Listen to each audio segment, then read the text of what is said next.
یا جو کسی اور پارٹی میں گیا اس کی حیثیت کیا ہے؟ پرویز خٹک آپ کے سامنے ایک مثال ہے، علی زیدی آپ کے سامنے ایک مثال ہے، عمران اسماعیل آپ کے سامنے ایک مثال ہے، فاروق حبیب کیا نام، کیا شہرت، کیا مقام تھا، آپ کے سامنے ایک مثال ہے۔ کیونکہ یہاں ایک بندہ ہے، اس کا نام عمران خان، اور ایک عوام بڑی تعداد میں ہے، ان دونوں کا رابطہ ہے آپس میں۔ اس بیچ جو بھی میں بار بار اپنے ویلاگز میں کہتا ہوں، لوگ آتے ہیں اپنی فلم چلانے کی کوشش کرتے ہیں، وہ irrelevant ہو جاتے ہیں، بالخصوص وہ جو پارٹی چھوڑنے پر مجبور ہوتے ہیں یا پارٹی چھوڑ جاتے ہیں یا پریس کانفرنس کرتے ہیں۔ تو اگر تو کوئی فارورڈ بلاک کبھی بنا بھی عید کے بعد، تو وہ اپنی موت آپ مر جائے گا، کیونکہ اس کی ایگزسٹنس ناممکن ہو جائے گی۔ استحکام پاکستان پارٹی بنی تھی، اس کا حال کیا ہوا؟ جہانگیر ترین صاحب کو سیاست چھوڑنی پڑی۔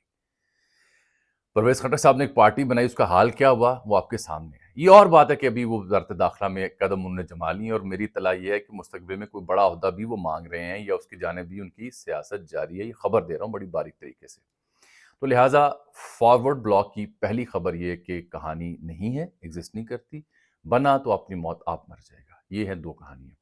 اب علی امین گنڈا پور صاحب جو کہہ رہے ہیں، عمران خان صاحب نے کہا ہے کہ میں سب کو معاف کرنے کو تیار ہوں، اور یہ بات اسٹیبلشمنٹ تک بھی ہم نے پہنچائی ہے۔ تاثر یہ دے رہے ہیں کہ as a face part of some engagement, اس خاکسار کے چھوٹے سے ویلاگ میں جیسے 5-6-10 ہزار لوگ دیکھتے ہیں، یہ فقیر، یہ ناقص، یہ عاجز آپ کے سامنے یہ جانکاری اور معلومات 5-6 دنوں سے دے رہا ہے۔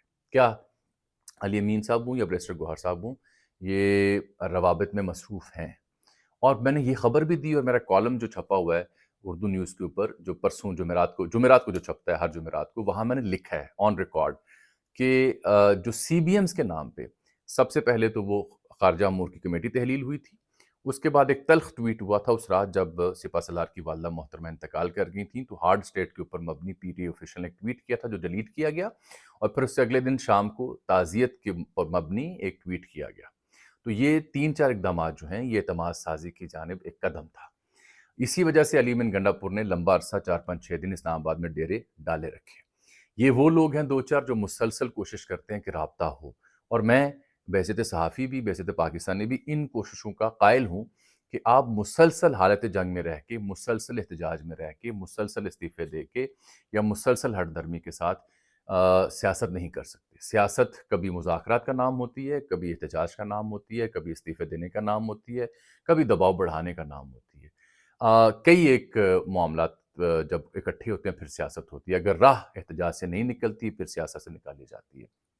تو یہ بیک گراؤنڈ ہے علی امین کو اسٹیٹمنٹ کا۔ دیکھیے، یہ بات تو بشریٰ بیگم بھی کر چکی تھیں، یہ بات علیمہ بی بی بھی کر چکی تھیں، یہ بات عمران خان صاحب بھی کر چکے تھے کہ وہ سب کو معاف کرنے کو تیار ہیں۔ بات یہ ہے کہ جس فریق کو آپ پیغام پہنچا رہے ہیں، ان کا آگے سے کیا جواب ہے، ان کا آگے سے کیا رد عمل ہے، یہ سب سے بڑا نقطہ ہوگا جو یہ ڈٹرمن کرے گا کہ علی امین کی کوششیں یا عمران خان صاحب کی یہ اسٹیٹمنٹ کیا رنگ لاتی ہے۔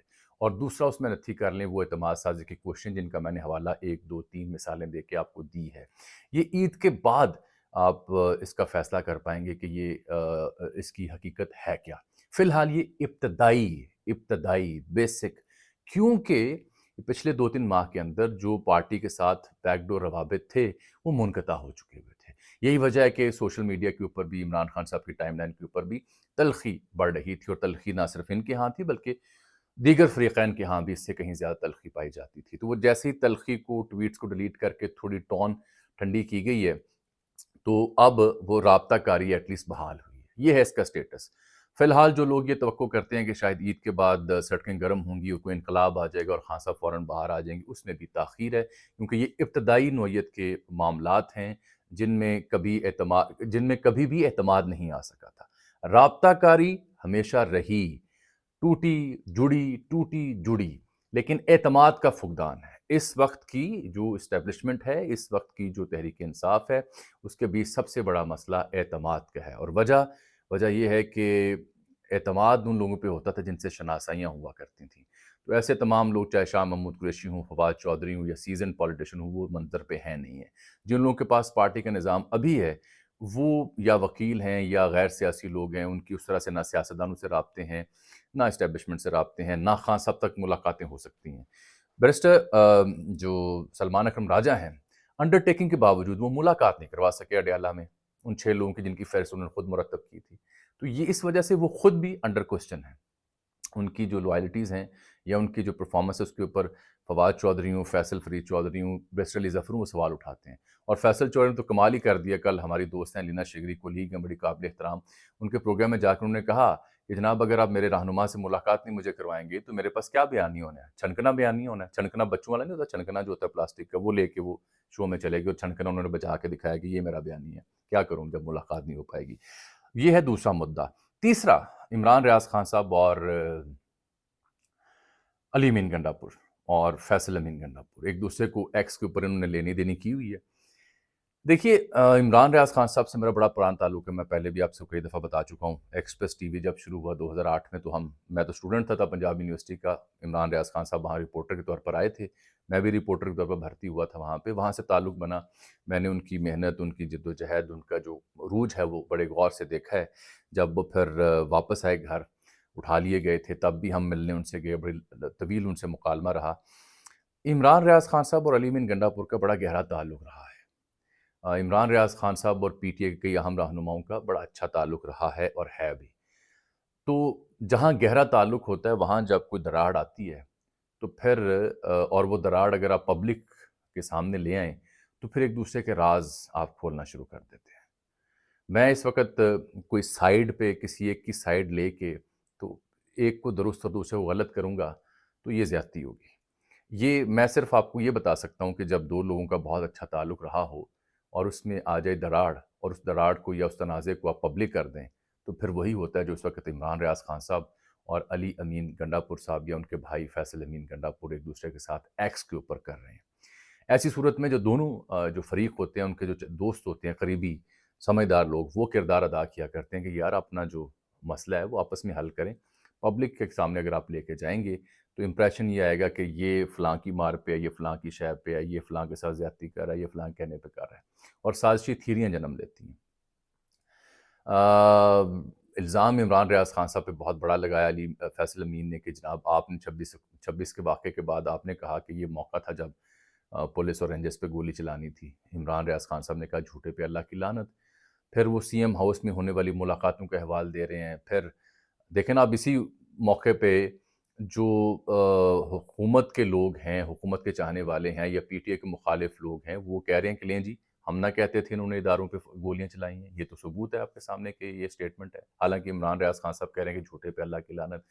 میں صرف یہ بتا سکتا ہوں آپ کو کہ عمران ریاض خان صاحب ان چند ایک لوگوں میں سے ہیں، چاہے ان کا نظریہ غلط ہو یا درست ہو، کہ جو بات اپنی وہ کہتے ہیں اس کا پیرا ضرور دیتے ہیں. یعنی میں نے کم دیکھا ہے کہ اگر انہوں نے ایک بات کی ہو اور وہ اس بات سے مکر جائیں. میرا تجربہ یہ کہتا ہے کہ اگر انہوں نے کوئی بات کی ہو تو اس کا پہرا دیتے ہیں کہ ہاں میں نے یہ بات کی ہے، اور اگر نہیں کی تو کہتے ہیں میں نے نہیں کی. تو مجھے تاثر یہ ابھرتا ہے کہ شاید اس معاملے میں عمران ریاض خان صاحب سے منسوب جو باتیں فیصل امین گنڈا پور کر رہے ہیں وہ شاید غلط فہمی ہے، شاید اس میں تاثر درست نہیں ہے. لیکن اس کا جو نقصان ہو رہا ہے وہ یہ ہے کہ جو اینٹی پی ٹی آئی فورسز ہیں، اینٹی پی ٹی آئی لوگ ہیں، ان کو منجن مل گیا ہے، رونق مل گئی ہے. ان کو 2-4 دن یوٹیوب پہ ویلاگز ہوں گے. فیصل امین نے یہ کہہ دیا، عمران ریاض نے یہ کہہ دیا، عمران ریاض جواب میں ویلاگ کریں گے جیسے ابھی انجینئر مرزا والا واقعہ آپ کے سامنے ہوا ہے. تو یہ ہمارے یوٹیوب کی ڈائنامکس بھی سوشل میڈیا کی بھی بدل گئی ہیں. ہمارے جو دانشور ہیں، دانشور تو میں نہیں کہوں گا، ہمارے جو ویلاگرز ہیں یا یوٹیوب پہ رلائی کرنے والے لوگ ہیں، ان کو ہر ہفتے میں، ہر مہینے میں، ہر سیزن میں 2-4 مدعے چاہیے ہوتے ہیں کنٹروورسی کے لیے. مرچ مسالے والے مدعے چاہیے ہوتے ہیں تاکہ فلیئر اپ ہو سکے اور کوئی ویوز آئیں، لائکس آئیں. اور جو ہم دیکھنے والے ہوتے ہیں، میرے تھمبنیلز اگر ہلکے ہوں گے، کل مثلا میں نے ایک معمول کی ویڈیو کی، لوگوں نے کم دیکھی. لیکن جیسے ہی میں مسالہ ڈالوں، اس میں مرچ ڈالوں تو وہ کلک کرتے ہیں اور سننا اور دیکھنا پسند کرتے ہیں. لیکن اب آپ یہ بھی سوچئے نا کہ آپ اس سب سے تنگ نہیں آئے کہ آپ کے جذبات کو ہائی پہ لے جایا گیا ہے. آپ کو بڑے بڑے خواب دکھائے گئے ہیں، جیل ٹوٹ گئی، فلاں ہو گیا، انقلاب آ گیا، لیکن یہ تھمبنیل میں ہوتا تھا، اندر کچھ نہیں ہوتا. تو یہ کانٹینٹ کے پیچھے جائیں، معلومات کے پیچھے جائیں تاکہ آپ خود انالائز کر سکیں صورتحال کو. آپ صرف آپ کے جذبات کو اگر کوئی بندہ تسکین دے رہا ہے کہ آپ یہ سننا چاہتے ہیں، بس وہ ٹھیک نہیں ہے، کیونکہ وہ بعد میں آپ کو مایوسی دے رہی ہے. اور یہی المیہ پی ٹی آئی کے عام جو معصوم لوائل ورکر ہیں ان کے ساتھ ہو رہا ہے کہ ان کو پہلے بہت زیادہ جذبات ان کے اوپر لے جائے جاتے ہیں، بہت زیادہ ان کو ہوپ دے دی جاتی ہے، بہت زیادہ انہیں دکھایا جاتا ہے کہ جیل ٹوٹنے والی ہے، انقلاب آنے والا ہے، لیکن ریئلٹی سے دور یہ باتیں ہوتی ہیں، ریئلٹی بیٹر ہوتی ہے۔ یہی وجہ ہے کہ عمران خان صاحب بیٹھ کے اندر کہتے ہیں کہ میں نہیں جھکوں گا، چاہے یہ مجھے ساری عمر جیل میں رکھ لیں۔ تو وہ اپنے لیڈر کی استقامت دیکھیں، یا ان کا بیان دیکھیں، یا ان کی سوچ دیکھیں، کیا وہ امریکہ سے مدد مانگ رہے ہیں؟ جواب ہے نہیں۔ کیا وہ یہ کہہ رہے ہیں جیل کے دروازے ٹوٹ گئے ہیں؟ جواب ہے نہیں۔ کیا وہ یہ چاہ رہے ہیں کہ صبح انقلاب آ جائے؟ جواب ہے نہیں۔ تو اسی لیے میں عرض کر رہا ہوں کہ حقیقت کے قریب رہیں، حقیقت سے دور نہ جائیں۔ تو عمران ریاض صاحب اور گنڈا پور کا جو پھڈے ہیں، یہ عمران ریاض صاحب جب ملک چھوڑ کے گئے اس سے پہلے شروع ہو چکے تھے۔ لمبی ایک فہرست ہے، ڈیٹیلز میرے پاس بھی ہیں، لیکن میں مایوس نہیں کرنا چاہ رہا انہیں بھی اور آپ کو بھی۔ بس میری خواہش ہے کہ ان دونوں کے جو جاننے والے ہیں نا، وہ ان دونوں سے اپیل کریں کہ یار اپنا اپنا کام جاری رکھیں۔ آپ اپنا جب مدعا پبلک میں کرتے ہیں نا، تو پھر گنجائش ختم ہو جاتی ہے اعتراضات کی۔ اجازت دیجیے، اللہ حافظ۔